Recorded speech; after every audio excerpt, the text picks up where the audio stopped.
Hello students, myself Mr. S.S. Singh, SST educator. Well students, in my last lecture I explained about nationalism in India.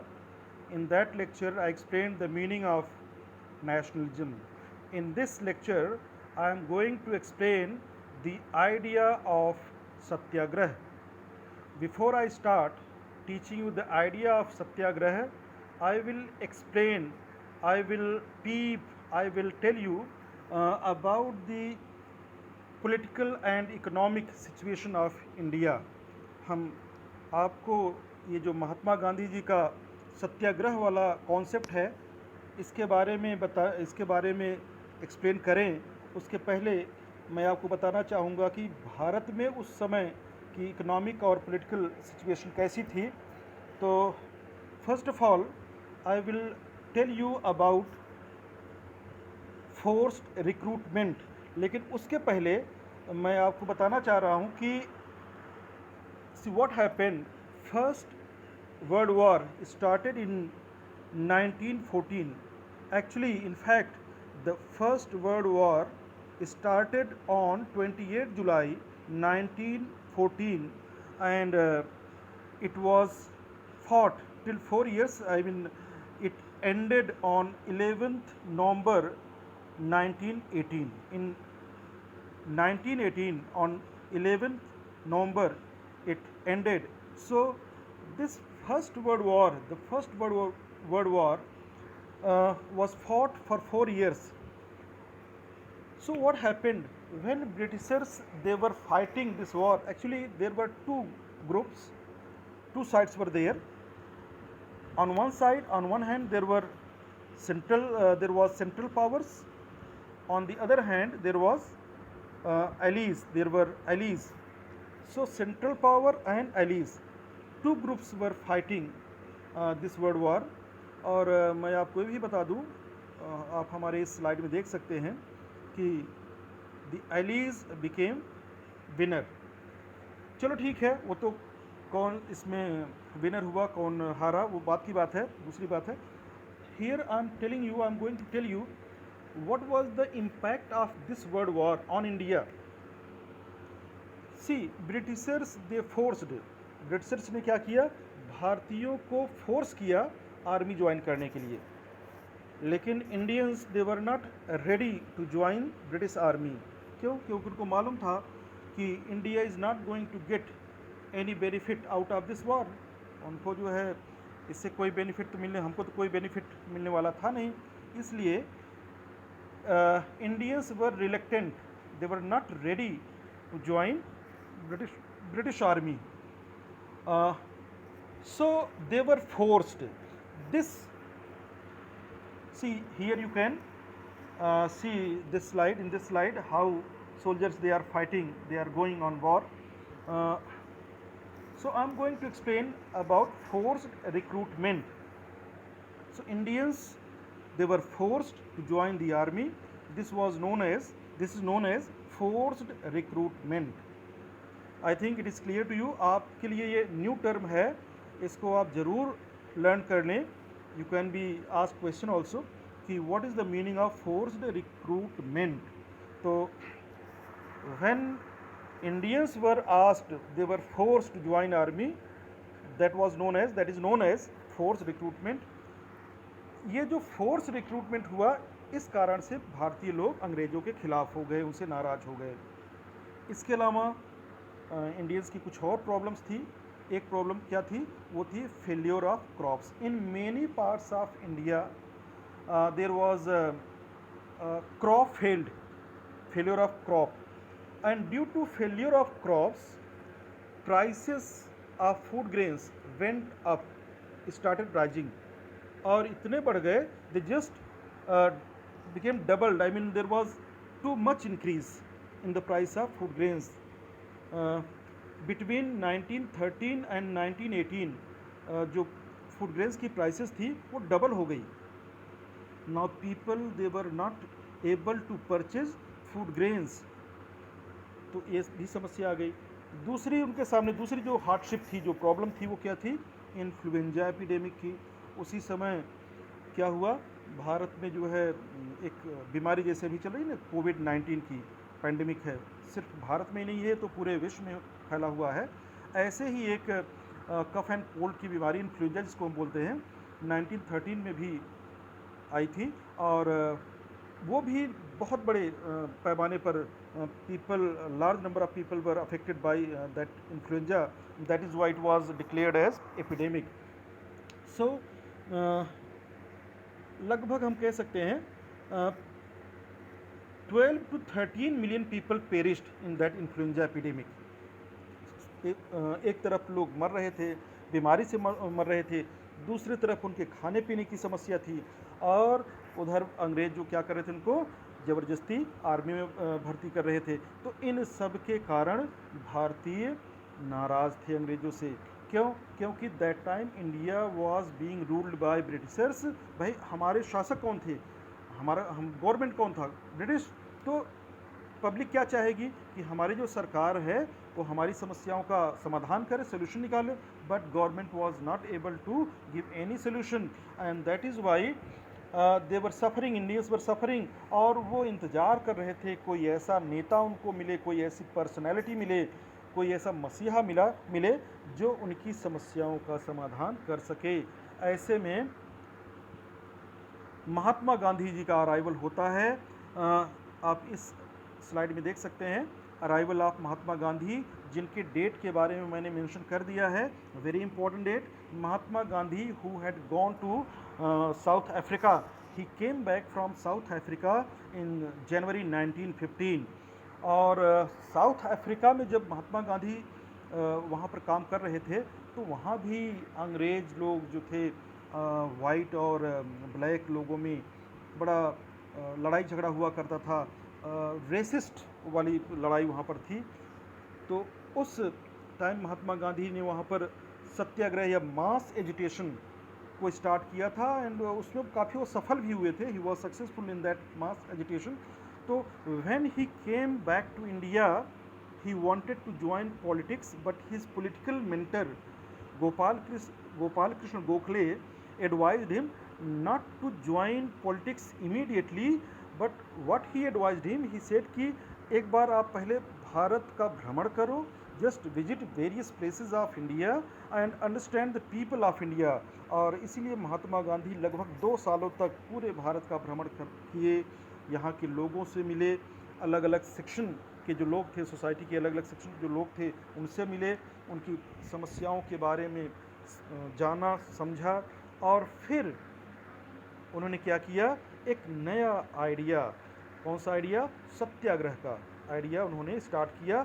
So here what I'm telling you, Mahatma Gandhi started, he launched a very new type of idea, that was the idea of सत्याग्रह। महात्मा गांधी जी ने अंग्रेज़ों से लड़ने के लिए किसी बंदूक या बारूद का सहारा नहीं लिया, बल्कि उन्होंने क्या कहा कि हम अंग्रेज़ों को नॉन वायलेंस, बिना हिंसा को अपनाए हुए, ठीक है, बिना फिजिकल फोर्स को, बिना शारीरिक शक्ति का इस्तेमाल किए हुए, बिना शारीरिक रूप से लड़े हुए क्या कर सकते हैं, उनको हरा सकते हैं, उन्हें अपनी बात मानने के लिए फोर्स कर सकते हैं। And this idea was of Satyagraha. So what is the meaning of Satyagraha? Definitely it was mass agitation, but in fact the meaning of satyagrah, or I can say satyagrah, emphasizes the power of truth and the need to search for truth। तो सत्याग्रह में क्या होता है, सत्याग्रह क्या है, it is the power of truth and need to search for truth, जिसमें गांधी जी ने ये कहा कि हमें फिजिकल फोर्स का यूज़ नहीं करना है, सिर्फ हमको अंग्रेज़ों से अपील करना है, जो ऑप्रेसर्स हैं उन्हें ये बताना है कि what is right, what is truth, what is true. उसके लिए जो ट्रू है, जो ट्रुथ है, उसको क्या करना है, अंग्रेज़ों को समझाना है, कहना है कि आप ट्रुथ के जो राइट वाला पाथ है उस पर चलें, उसको अपनाएं। तो इस तरीके से हम क्या कर सकते हैं, हम स्वराज प्राप्त कर सकते हैं। हम फ्रीडम को प्राप्त कर सकते हैं, ऐसा गांधी जी ने सुझाव दिया। उसके बाद 2 साल बीत गए, महात्मा गांधी जी भारत का पूरा भ्रमण किए, लोगों को समझे। Then in 1917, though he came back to India in 1915, but his first movement of satyagraha was started in 1917। और किस जगह से उन्होंने ये अपना सत्याग्रह स्टार्ट किया? The place is Champaran, the place was Champaran, and this Champaran lies where in Bihar, it is in Bihar. तो Mahatma Gandhi started his satyagraha movement in 1917 from Champaran which is located in Bihar. तो बिहार से ही, चंपारण से ही क्यों उन्होंने अपना यह सत्याग्रह चालू किया बेटा? ये भी आपके मन में क्वेश्चन बन रहा होगा। आप सोच रहे होंगे कि चंपारण में ही महात्मा गांधी जी को क्यों जाना पड़ा? Because the farmers of Champaran were suffering. क्यों सफ़र कर रहे थे? They were suffering because of oppressive plantation system. ये चंपारण में जो प्लांटेशन सिस्टम था विच वॉज ऑपरेसिव, क्यों ऑपरेसिव था, क्यों एक्सप्लॉयटेटिव था, क्यों जो है वहाँ के फार्मर्स इसके खिलाफ थे? तो इसके पीछे का जो रीज़न है वो I am going to explain you. The reason was, देखो बेटा, जो चंपारण का लैंड है, वहाँ की जो ज़मीन थी, जो सॉइल है, that was good for cultivating this rice paddy, और इंडिगो के लिए भी बहुत अच्छी ज़मीन थी वो। But what was the problem with the Indigo? when indigo is cultivated again and again, that made land barren। तो इंडिगो की बार बार अगर हम खेती करें तो उससे ज़मीन क्या हो जाती थी? बैरन हो जाती थी। इसलिए farmers of Champaran they didn't like to cultivate indigo. और अंग्रेज जो थे, जो ब्रिटिशर्स थे, वो इंडिगो ही क्यों कल्टीवेट कराना चाह रहे थे? क्यों? क्योंकि indigo was used as a colour in the textile mills of Britain. जो ब्रिटेन में टेक्सटाइल मिल्स थे, उनमें जो कपड़े बनते थे, उनको उनके डाई के लिए, उनको रंगने के लिए उनको कलर की ज़रूरत पड़ती थी, और ये कलर किससे मिलता था? इंडिगो से मिलता था। And that is Y farmers of Champaran they were forced, Champaran के फार्मर्स को फोर्स कर दिया गया, उनसे ज़बरदस्ती इंडिगो की खेती कराई गई। चलो ठीक है, एक समस्या थी। दूसरी और समस्या थी, इतने पे ही अंग्रेज संतुष्ट नहीं हुए। उन्होंने आगे और क्या कहा? अंग्रेजों ने कहा कि आपको इंडिगो की खेती करनी है और हमें ही उसको बेचना है। It means farmers of Champaran they were force to their product, that is indigo, to Britishers only, and the price was also fixed by the Britishers, and the price was very low। तो ये सारी समस्याएं थी चंपारण के farmers के सामने। एक तो उनको अपनी प्रोडक्ट का कुछ पैसा नहीं मिलता था, प्राइस बहुत कम मिलती थी। दूसरे, उनकी ज़मीन बंजर होती जा रही थी, और इसलिए वो जो है क्या कर रहे थे? खिलाफ थे, अंग्रेजों के खिलाफ थे। और उनके इस सफरिंग, उनके इस मुसीबत को देख करके महात्मा गांधी जी 1917 में वहाँ गए। वहाँ पर उन्होंने सत्याग्रह आंदोलन स्टार्ट किया, एंड ही बिकेम सक्सेसफुल। ठीक है। और फिर उसके बाद महात्मा गांधी एक दूसरी जगह पर गए, वहाँ भी समस्या थी। वो भी समस्या किससे रिलेटेड थी? फार्मर से थी। वहाँ के फार्मर्स की क्या समस्या थी? तो सबसे पहले मैं आपको उस जगह का नाम बता दूं। वो जगह का नाम है खेड़ा, और ये खेड़ा कहाँ पर है? गुजरात में है। तो Mahatma Gandhi went to Kheda in 1917 itself है। ये भी बात 1917 की ही है, जब महात्मा गांधी जी खेड़ा में गए। वहाँ पर क्या प्रॉब्लम थी? वहाँ पर प्रॉब्लम थी क्रॉप फेल्योर की। The crop of Kheda failed, I mean there was very little production of food grains, and because of it, और एक समस्या और थी एपिडेमिक की। और कौन सी एपिडेमिक? वहाँ पर इन्फ्लुएंजा एपिडेमिक नहीं था, वहाँ पर क्या था? Plague epidemic. प्लेग एक बीमारी होती है जिससे बहुत सारे जो है लोग वहाँ के सफ़र कर रहे थे, उनको ये बीमारी हो गई थी। तो farmers of Kheda they were not able to pay their revenue to the government, and that is why they wanted relaxation, कि जो हमें टैक्स देना पड़ रहा है गवर्नमेंट को, रेवेन्यू देना पड़ रहा है, लगान देनी पड़ रही, उसमें थोड़ा सा ढील दिया जाए, थोड़ी सी कमी कर दी जाए और कुछ समय दिया जाए। ऐसा इस तरीके की डिमांड कर रहे थे खेड़ा के फार्मर्स, और उनको सपोर्ट करने के लिए महात्मा गांधी 1917 में जो है खेड़ा पहुंचे, और उन्होंने सपोर्ट किया वहाँ के फार्मर्स को, and he became successful there also. And after that there was one more problem.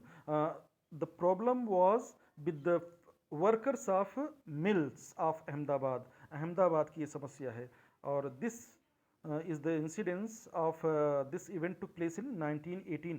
ये कब की बात है? 1918 की बात है, जब महात्मा गांधी अहमदाबाद गए. वहाँ क्यों गए थे? वहाँ गए थे जो मिल वर्कर्स थे, जो कॉटन मिल्स के वर्कर्स थे, उनको सपोर्ट करने के लिए गए थे. उनकी क्या प्रॉब्लम्स थी? उनकी ये प्रॉब्लम थी कि उनको जो वेजेस मिलते थे वो बहुत कम थे. ठीक है, जो उस समय की महंगाई थी, जो प्राइसेस वगैरह थे अदर कमोडिटीज़ के, वो बहुत ज़्यादा थे, and they were getting very little wages, and that is why they were suffering. And Mahatma Gandhi went over there to support the cotton mill workers of Ahmedabad. तो बेटा, I think you have understood my this lecture. अगर आपको मेरा ये lecture समझ में आया है तो आपको क्या करना है? मेरे चैनल को सब्सक्राइब करना है, लाइक करना है, और इसको आप अपने फ्रेंड्स में शेयर भी करें. और आपको मेरे जितने भी लेक्चर्स होते हैं उनकी जानकारी आप तक पहुंचती रहे, उनका नोटिफिकेशन आप तक पहुंचता रहे, तो आपको क्या करना है? जो बेल आइकॉन है उसको भी प्रेस करना है. Thank you.